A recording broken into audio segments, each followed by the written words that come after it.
Analyzing and interpreting performance data, planning a path through the data. The performance data within a school is available and aggregated to different levels, including the school overall, a grade level, by disaggregated student groups such as English language learners, by standard or sub-content area for the school, grade level, and disaggregated group, by classroom or student work at the individual student level. Presumably, schools will have the most data at the individual student work level, with fewer data points as we move up to higher levels of aggregation. These different levels of data aggregation provide a window to performance of different aspects of the school.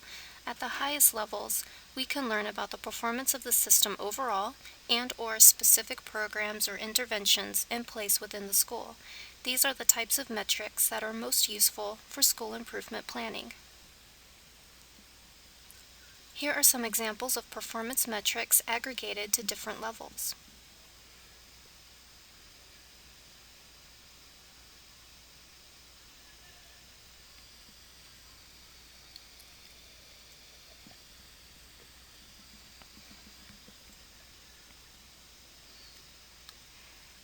Data also is organized by content areas or performance indicators.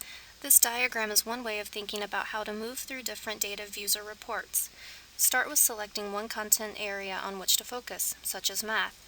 Look at the performance overall and then by grade level for that content area. This includes looking at both achievement and growth metrics for the last 3 to 5 years.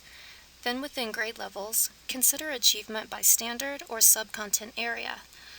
Loop back up and consider the possible performance by disaggregated groups overall and by grade level for the same content area. It is possible to further disaggregate within some of our first level of disaggregated groups, such as minority could be further disaggregated to consider the specific minority groups within the school, like Black, Hispanic, or Native American. After you look at performance by disaggregated group, compare performance across all disaggregated groups. Then follow the same path for a different content area. After performance by content area has been analyzed, it is important to consider performance across all content areas. Consider, for example, is there one content area where performance is significantly better or worse than others? Then, if the school is a high school, consider the post-secondary and workforce readiness metrics. The performance metrics for each step through the data are somewhat different. This slide includes performance metrics that are important to consider when reviewing state assessment results overall and by grade level. For academic achievement, those metrics are % proficient or better, % and number scoring at each performance level, either unsatisfactory, partially proficient, proficient, and advanced. For academic growth, they are median student growth percentiles, median adequate growth percentiles, % catch-up, % keep-up, and % move-up. For achievement at the standard or sub-content area within a grade level, the metric to consider is the % of students scoring proficient and above.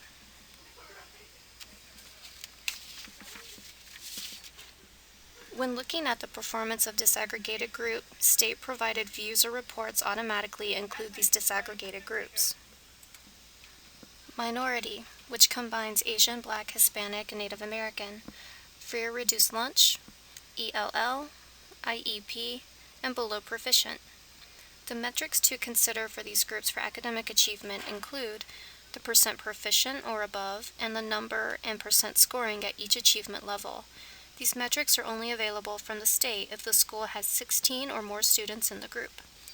The metrics to consider these groups for academic growth are in the median growth percentile, adequate growth percentile, and the % making catch-up, keep-up, or move-up. These metrics are only available from the state if the school has 20 or more students in the group. Data at the disaggregated group level could be disaggregated further.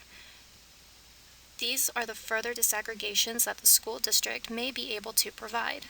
For minority, performance may be available by Asian, Black, Hispanic, and Native American. For English language learners, performance may be available by FEP, LEP, and NEP. For students on an IEP, the categories above may also be available.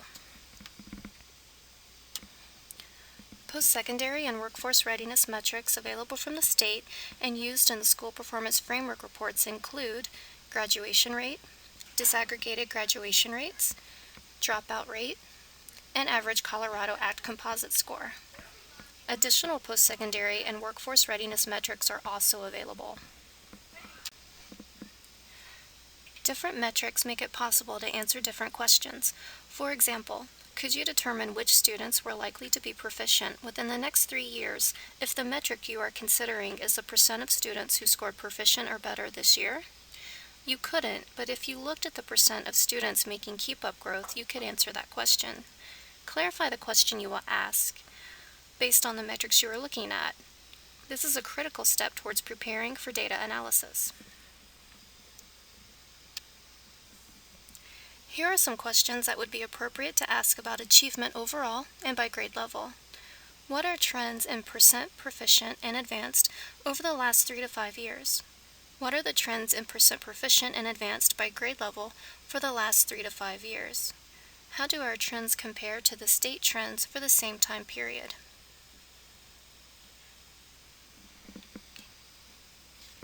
Here are some questions that could guide analysis of academic growth metrics overall and by grade level. What has been the school level trend in median growth percentiles over the last 3 to 5 years? What has been the trend in median growth percentiles by grade level for the last 3 to 5 years? How do the MGPs for the last 3 to 5 years compare to minimum state expectations? What has been the trend in percent of students making catch-up growth overall and by grade level? What has been the trend in percent of students making keep-up growth overall and by grade level? How do the school's trends compare to the state? Here are some questions to consider for disaggregated group performance. What have been the trends in percent proficient and advanced for each disaggregated group present at our school over the last 3 years? What have been the trends in median growth percentiles for each disaggregated group present at our school over the last 3 years? How does the MGP compare to the median HEP for each disaggregated group at our school for the last 3 years?